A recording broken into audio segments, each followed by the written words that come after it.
ओम परम तत्वाय नारायणाय गुरुभ्यो नमः। भाइयों बहनों, बच्चों को मेरा प्यार और बड़े बुजुर्गों को मेरा प्रणाम। आप सभी मेरे साथ बोलिए श्री राम जय राम जय जय राम, श्री राम जय राम जय जय राम। नाम जपने वाले पर हमेशा नाम जप की हमेशा कृपा बनी रहती है।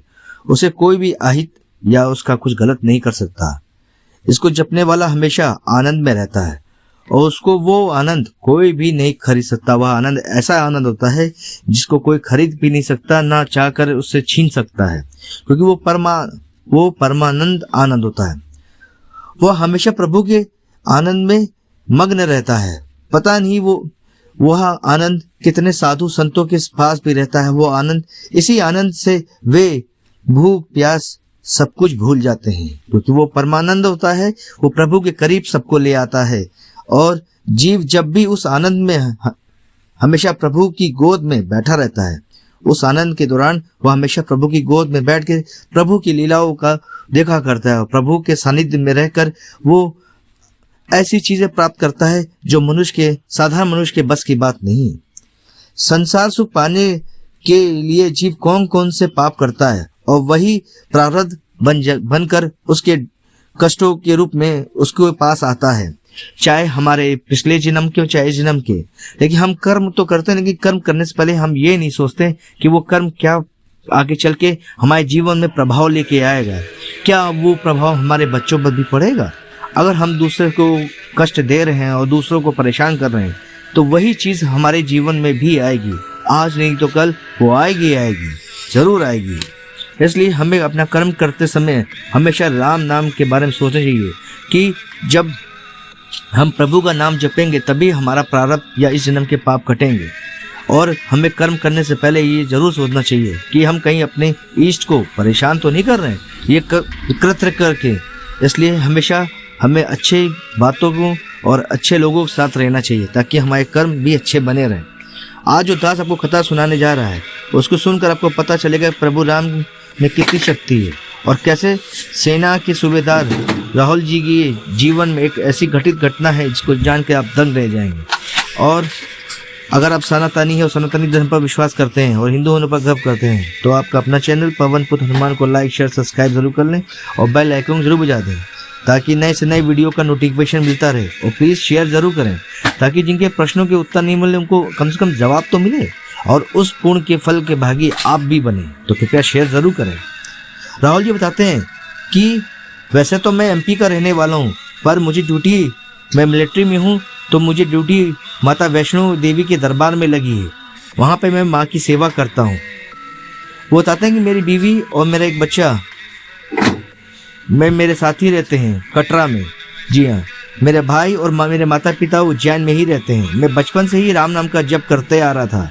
प्रभु के राम की कृपा से मैं हनुमान चालीसा का भी जाप रोज ड्यूटी जाने से पहले करता था। मेरी पूजा पाठ और प्रभु राम नाम के जाप को देखते हुए मेरा बेटा जो 3 साल का है उसने भी जाप सुनकर चालू कर दिया था। मेरी तरह वह भी श्री राम जय जय राम और टूटी फूटी भाषा में हनुमान चालीसा की चौपाइयाँ बोला करता था, जिसको देखकर मुझे बहुत अच्छा लगता था। बच्चे जब भी कुछ ऐसी चीज़ें करते हैं तो बहुत अच्छा लगता है और बहुत मन को सुकून भी मिलता था कि हाँ, मेरा बच्चा शुरुआत से ही अपने सही कार्य पे लग गया है।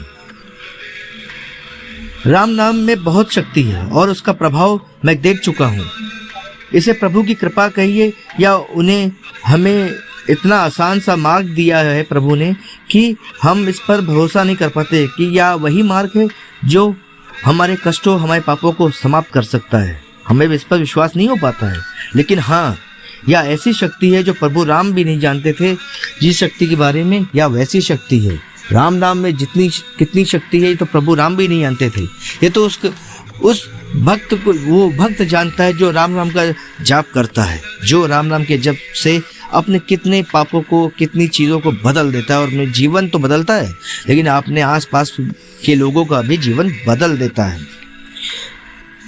यहाँ माँ के पूरा कटरा में अक्सर बरसात होती रहती है। बताते हैं कि कटरा में यहाँ पे अक्सर बरसात होती रहती है और मौसम जो है सर्द बना ही रहता है। मेरे कमरे में बताते मैं किराए के कमरे में रहता था। जिस कमरे में हम रहते थे उसके कमरे के बगल में एक छोटा सा बाथरूम होता था। जिसमें स्विच बोर्ड जो है लगा हुआ था जस्ट नल के ऊपर, जिसमें हम पानी गर्म करके नहाते थे। सुबह मैं रोज की तरह पूजा कर रहा था और मेरे पास मेरी मिसेस जो थी वो मेरा टिफिन तैयार कर रही थी क्योंकि मुझे ड्यूटी पे जाना था, और बाथरूम में पानी गर्म हो रहा था क्योंकि मेरी मिसेस को नहाने के लिए पानी वो अपना गर्म कर रही थी कि पानी गर्म हो जाए तो वो नहा सके। इतनी देर में मेरा बेटा खेलते खेलते बाथरूम में अपनी दूध की बोतल धोने के लिए आया और उसके धोने के लिए वह बाथरूम में घुसा तो पानी जो है वह नल से भरने लगा। तभी वो जो तार था जिसमें इलेक्ट्रिक रॉड से पानी जो गर्म होता था वह तार कहीं से कटा हुआ था, वह उससे चिपक गया, और जब वह चिपका तभी मेरी मिसेस ने उसको आवाज़ काफ़ी दी, क्योंकि वह किचन में थी, वो खाना बना रही थी, तो उन्हें उसको आवाज़ काफ़ी दी पर उसने जवाब कुछ नहीं दिया। इतनी देर में मेरी पूजा भी समाप्त हो गई थी। मैंने गौर किया कि मेरी वाइफ ने इतना आवाज़ दी मेरे बच्चे को, उसने कुछ रिप्लाई क्यों दिया, उसने जवाब क्यों नहीं दिया। तभी मैं उसको ढूंढते ढूंढते अपने पूजा घर से बाहर निकल के मैं आसपास देखा तो नहीं कमरे में, फिर उसके बाद मैं बाथरूम में गया तो वहाँ देखा कि मेरा बेटा बाथरूम से चिपका हुआ था। मैंने तुरंत ही मेन स्विच ऑफ करके उसको वहाँ से हटाया और तुरंत मैं उसको उठा के अपने मंदिर में ले आया, जिसकी उसी दौरान मेरे बच्चे की ना आवाज़ निकल रही थी ना वो कुछ बोल रहा था, एक बेहोश जैसा हो गया था। हम लोग घबरा गए थे बच्चे की स्थिति देख के। मैं और मेरी वाइफ तुरंत अपने छोटे से मंदिर पे जो हमने कमरे के बगल में बनाया था उसमें जाकर दिया जला के प्रभु राम राम का जाप करके रोने लगे और प्रभु से कृपा की भीख मांगने लगे कि हे प्रभु अपनी कृपा इस बच्चे पर भी कर दीजिए, ये भी आपका छोटा सा भक्त है, ये प्रभु अपनी कृपा कर दीजिए। हम श्री राम जय राम का जाप हमारा निरंतर चलता रहा। करीब एक घंटे के बाद मेरे बेटे की रोने की आवाज़ आने लगी। यह प्रभु की कृपाई तो थी जो मेरे बच्चे को मौत के मुंह से वापस ले आई थी। मेरे मन में और मेरी वाइफ के मन में प्रभु के नाम का जयकारा लगने लगा। हम दोनों ने मिलकर प्रभु का जयकारा लगाया मिलकर और प्रभु को कोटि कोटि धन्यवाद दिया कि उनकी कृपा से हमारे बच्चे को नया जीवन मिल चुका था।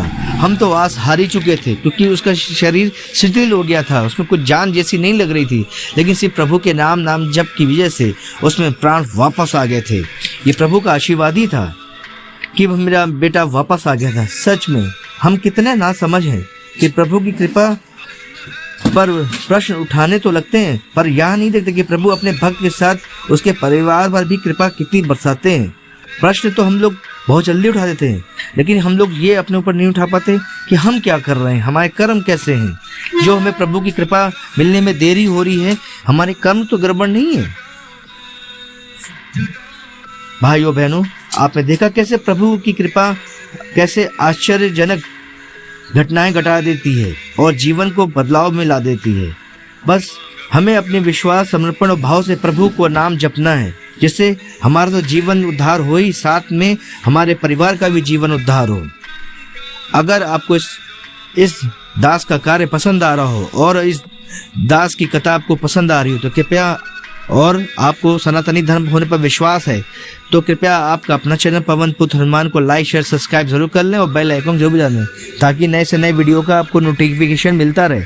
और कृपया किसी के पास भी कोई भी अनुभव हो प्रभु को लेके तो मेरी ईमेल आईडी आ रही है, उसमें आप अपना अनुभव शेयर कर सकते हैं अपने मोबाइल नंबर के साथ, ताकि मैं उस पर भी वीडियो बना सकूँ, ताकि और लोगों के जीवन में भी परिवर्तन आए। शायद आपका वीडियो देख के किसी के जीवन में परिवर्तन आ जाए तो उसका भी पूर्ण का लाभ आपके जीवन में भी आपको मिल सकता है। तो कृपया इस मुहिम में आप भी जुड़ जाइए और आप सभी मेरे साथ बोलिए श्री राम जय राम जय जय राम, श्री राम जय राम जय जय राम, भारत माता की जय, श्री रामचंद्र की जय, बजरंग बली की जय, जय श्री राम। धन्यवाद।